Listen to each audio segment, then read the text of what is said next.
आज आपण बघणार आहोत अळीवाची खीर। चला तर मग वेळ न करता लगेच रेसिपीला सुरुवात करूया। इथे मी दूध गरम करण्यासाठी ठेवलेलं आहे। दूध गरम झालंय आपलं। यामध्ये मी साखर टाकून घेते। आता काजू बदाम टाकते। साखर मेल्ट होऊ द्यायची आहे। तुम्ही बघू शकता मंडळी, दूध हे छान गरम झालेलं आहे आपलं।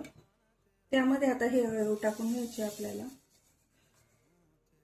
हे तुम्हाला किराणा दुकानावर म्हणजे मिळून जाईल। आता हे उकळू द्यायचं आहे। हे उकळल्यानंतर आपण याच्यामध्ये कस्टर्ड पावडर हे टाकणार आहे। मी दुधात मेल्ट करून ठेवलेली ती। आता हे कस्टर्ड पावडर टाकून घेऊ आपण।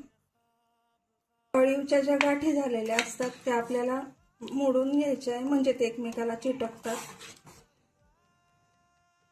हे बघू शकता तुम्ही। एकदम 5 ते 7 मिनिटात म्हणजे 5च मिनिटात ही खीर तयार होते। दूध छान उकळलं की।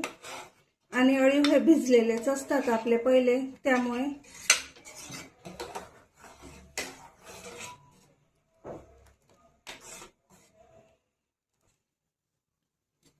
तुम्ही बघू शकता मंडळी, आपली खीर छान उकळते।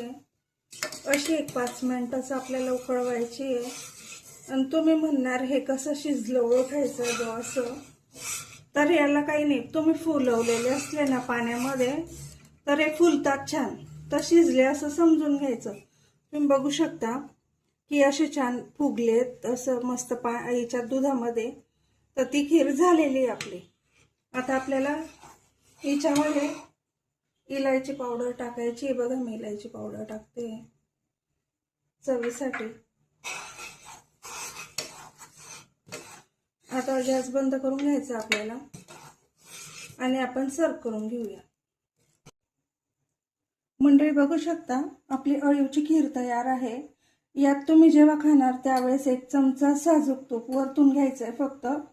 आणि असेच व्हिडिओ तुम्हाला आवडत असतील तर माझ्या अस्सल खानदेशी मेजवानी या YouTube चॅनलला एक सबस्क्राइब, लाईक, शेअर, कमेंट नक्की करा। धन्यवाद।